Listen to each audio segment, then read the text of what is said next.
Bangladesh premier league, আসলে এটাকে Bangladesh premier league বলা ঠিক হবে না, এটাকে বিনোদন প্রিমিয়ার লিগ বলাই ঠিক হবে।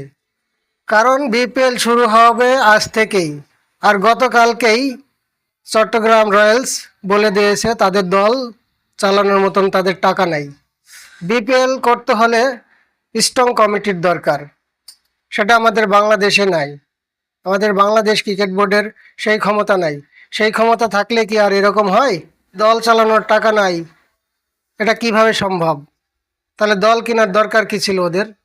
কি গ্যারান্টি দিয়েছে দল কেনার সময়? ব্যাংক ডকুমেন্ট তো দিতে হবে, তাহলে কিন্তু দল পাবে।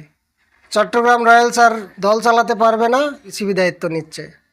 যে দলের টাকা থাকে না দল চালানোর, সে আইসে বিপিএলে দল নিতে। এদিকে আবার নোয়াখালী এক্সপ্রেস প্র্যাকটিসের বল কেনার টাকা নেই। নোয়াখালীর কোচ অভিমান করে সিএনজিতে করে মাঠ ছেড়ে চলে গেছে। আসলে এটা বাংলাদেশ প্রিমিয়ার লিগ না, এটা বিনোদন প্রিমিয়ার লিগ। তো আমার কথাগুলো যদি ভালো লাগে বন্ধু, আমার চ্যানেলটি সাবস্ক্রাইব করো, ফেসবুক টিকটক হলে ফলো দাও। তোমরা সবাই ভালো থাকো বন্ধু, আসসালামু আলাইকুম।